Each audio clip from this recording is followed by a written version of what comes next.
রাত ৩:১৭ আগে বের হয়ে যাও। তোমার মগটার ভেতরে এখনো অর্ধেক কফি আছে। অন্ধকার বুঝে গিয়েছিল, আর অন্ধকার ইতিমধ্যেই তার দিকে এগিয়ে আসছিল। রাত 2:48। পুরো শহর ঘুমিয়ে আছে। রাস্তার বাতিগুলো কুয়াশার ভেতরে ঝাপসা হয়ে আছে। দূরে কোথাও একটা কুকুর ডেকে ওঠে। তারপর আবার নীরবতা। এই নীরব শহরের মাঝখানে একটা ছোট্ট অ্যাপার্টমেন্টে এখনো আলো জ্বলছে। সেখানে বসে আছে ইরা, 21 বছর বয়সী একজন ছোট ইউটিউব লাইভ স্ট্রিমার। বড় হওয়ার স্বপ্ন আছে তার, কিন্তু বাস্তবতা স্বপ্নের মতো নয়। মাসের পর মাস স্ট্রিম করার পরেও তার চ্যানেলে খুব বেশি দর্শক আসে না। আজও মাত্র 3 জন দর্শক। তবুও সে লাইভ করছে, কারণ সে বিশ্বাস করে একদিন না একদিন কেউ তাকে দেখবেই।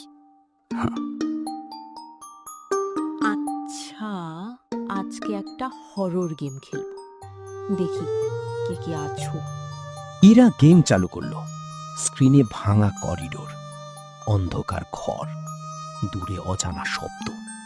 সবকিছু স্বাভাবিকই ছিল, যতক্ষণ না চ্যাটে একটা নতুন মেসেজ ভেসে উঠল।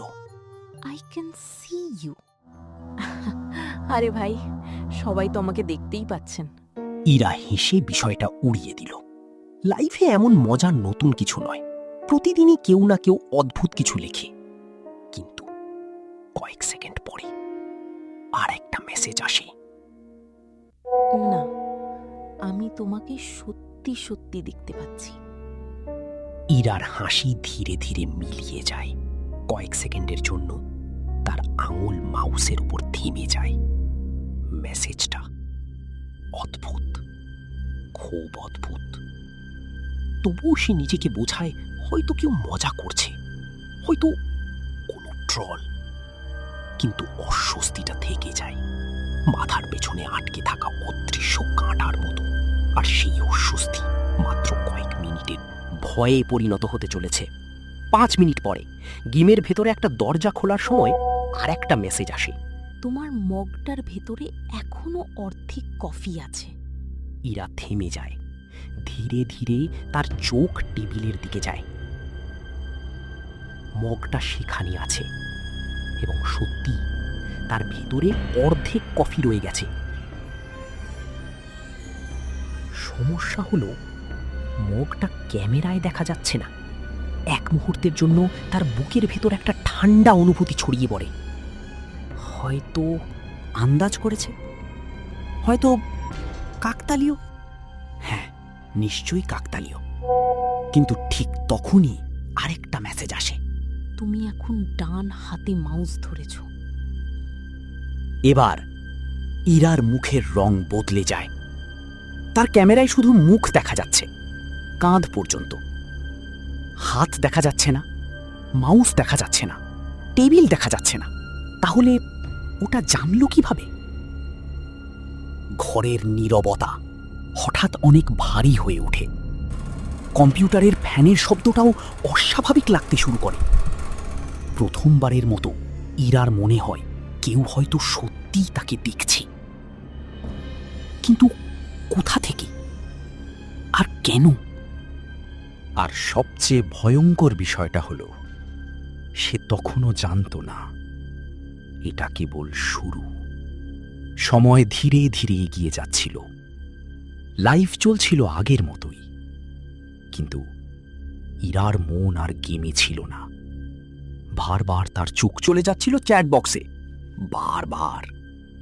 কারণ সে একটা বিষয় লক্ষ্য করেছিল, প্রতিবার সেই অদ্ভুত দর্শক কিছু লেখার আগে চ্যাট সম্পূর্ণ নীরব হয়ে যায়, যেন অন্য সবাই অপেক্ষা করছে, অথবা ভয় পেয়ে চুপ করে গেছে। কয়েক মিনিট কেটে যায়। ধীরে ধীরে দর্শক সংখ্যা কমতে শুরু করে। 3, 2, তারপর এখন লাইভে শুধু একজন দর্শক, একজন মাত্র। অদ্ভুত ব্যাপার হলো, সেই একমাত্র মানুষ যে এখনো কথা বলছে। সবাই কোথায় গেল? কোনো উত্তর আসে না।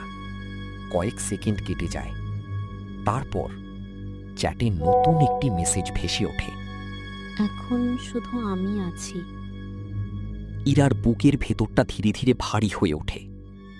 মনে হয় ঘরের তাপমাত্রা কয়েক ডিগ্রি কমে গেছে। তুমি কে? তুমি আমাকে চেনো না। স্ক্রিনের দিকে তাকিয়ে থাকে ইরা। মেসেজটা খুব সাধারণ, কিন্তু কোনোভাবে সেটার মধ্যে অস্বাভাবিক কিছু ছিল। যেন ওই শব্দগুলোর পিছনে আরও কিছু লুকিয়ে আছে। আমার রুমের কথা কিভাবে জানো? নীরবতা। 5 সেকেন্ড, 10 সেকেন্ড, 15 সেকেন্ড, কোনো উত্তর নেই। তারপর স্ক্রিনে ধীরে ধীরে কিছু অক্ষর দেখা দিতে শুরু করলো, একটা একটা করে। যেন ওপাশের মানুষটা উত্তরটা লিখতে চাইছে না। কারণ আমি বহু বছর ধরে তোমার রুম দেখছি। ইরার শ্বাস আটকে যায়। বহু বছর? তার বয়সই মাত্র 21। কেউ বহু বছর ধরে তাকে দেখছে মানে কি? প্রথমবারের মতো তার মনে হয় এটা হয়তো কোনো ট্রোল নয়, এটা হয়তো কোনো অসুস্থ মজা নয়। এটার পেছনে সত্যি কিছু আছে। অজান্তেই তার চোখ চলে যায় জানালার দিকে। জানালার বাইরে শুধু অন্ধকার। কোনো মানুষ নেই, কোনো গাড়ি নেই, কোনো শব্দ নেই।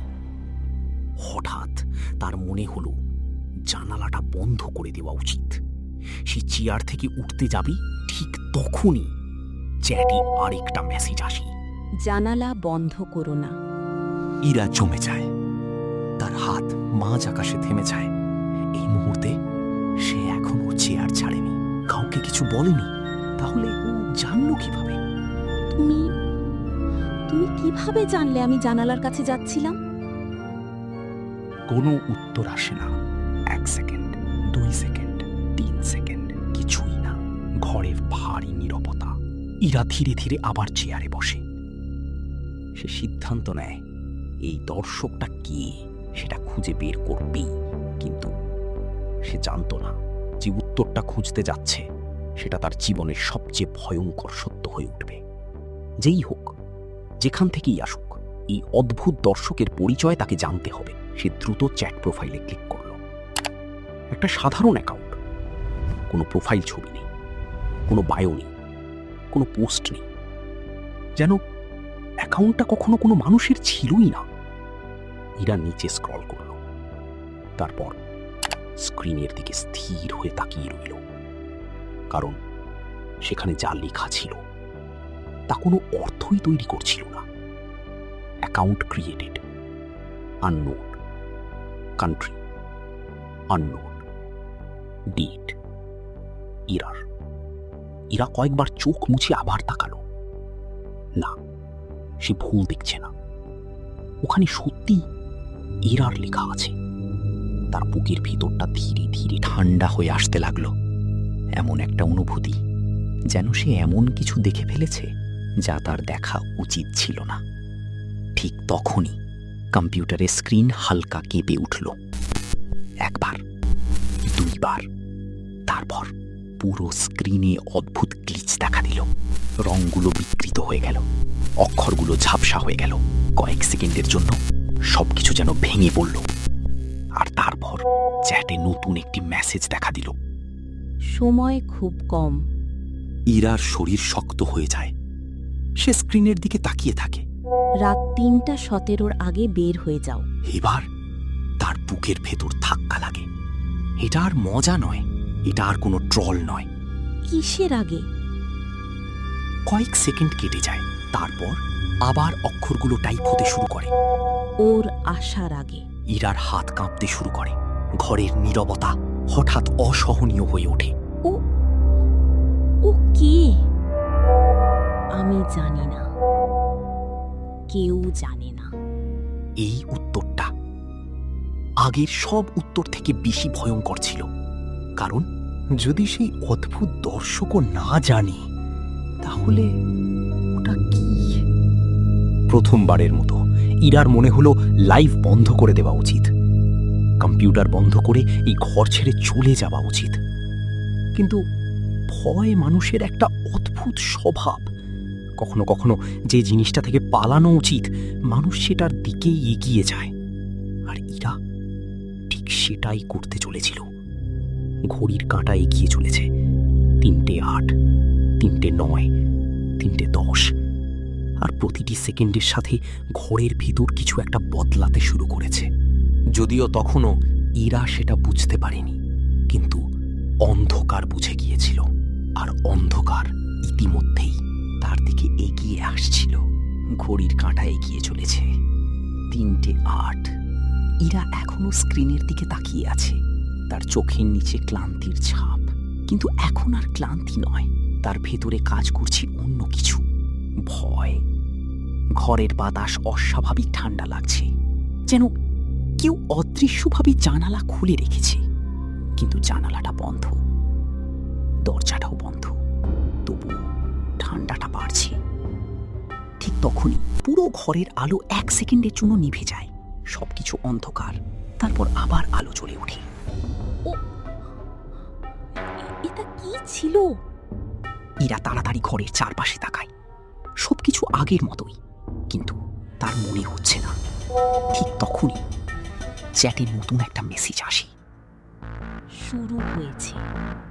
এই 2টা শব্দ অদ্ভুতভাবে ইরার বুকের ভেতর কাঁপন ধরিয়ে দেয়। শুরু হয়েছে? কি শুরু হয়েছে? ঘড়ি 3:10। দেয়ালের পাশ থেকে হালকা একটা শব্দ আসে, যেন দেয়ালের অন্য পাশে কেউ দাঁড়িয়ে আছে এবং ধীরে ধীরে আঙুল দিয়ে টোকা মারছে। না, এটা পাশের ফ্ল্যাট থেকে আসছে। অবশ্যই পাশের ফ্ল্যাট থেকে। ইরা নিজেকে বোঝানোর চেষ্টা করে, কিন্তু সে নিজেই নিজের কথায় বিশ্বাস করতে পারছিল না। 3:12। হঠাৎ ক্যামেরা কেঁপে ওঠে। ইরা চমকে উঠে ক্যামেরার দিকে তাকায়। স্ট্যান্ডটা শক্ত করে লাগানো, কেউ ছোঁয়নি। তাহলে ক্যামেরা নড়ল কিভাবে? ঘরের ভেতরের নীরবতা এখন আর স্বাভাবিক নয়। এটা এমন নীরবতা যার ভেতরে কিছু লুকিয়ে আছে। হঠাৎ ইরার হেডফোনের ভেতর একটা শব্দ শোনা যায়, খুব নিচু, খুব ক্ষীণ। প্রথমে সে বুঝতেই পারে না, তারপর সে শব্দটা আবার শোনে। কেউ যেন খুব কাছে থেকে কিছু বলছে। কি ওখানে? কোনো উত্তর নেই, শুধু সেই ফিস ফিস শব্দ, আরো কাছে, আরো স্পষ্ট। 3:15। ঠিক তখনই চ্যাটে নতুন মেসেজ আসে। ও দরজার সামনে। ইরার শরীর জমে যায়। ধীরে ধীরে তার চোখ দরজার দিকে যায়। দরজা বন্ধ, নড়ছে না, কোনো শব্দ নেই, কেউ নেই। কিন্তু সমস্যা হলো, এর আগেও চ্যাটের সব মেসেজ সত্যি ছিল। মগের কথা, মাউসের কথা, জানালার কথা, সব কিছু। তাহলে এইবারও কি সেটা সত্যি? ঘড়ি এগিয়ে যায় 3:16। আর সেই মুহূর্তে ইরা বুঝতে পারে তার জীবনের সবচেয়ে ভয়ঙ্কর মিনিট শুরু হয়ে গেছে। ঘড়ি 3:16। ইরার বুকের ভেতর ধুকপুক শব্দ বাড়তে থাকে। প্রতিটা সেকেন্ড যেন ঘন্টার মতো দীর্ঘ লাগছে। তখনই সে আর সহ্য করতে পারল না। তুমি কি?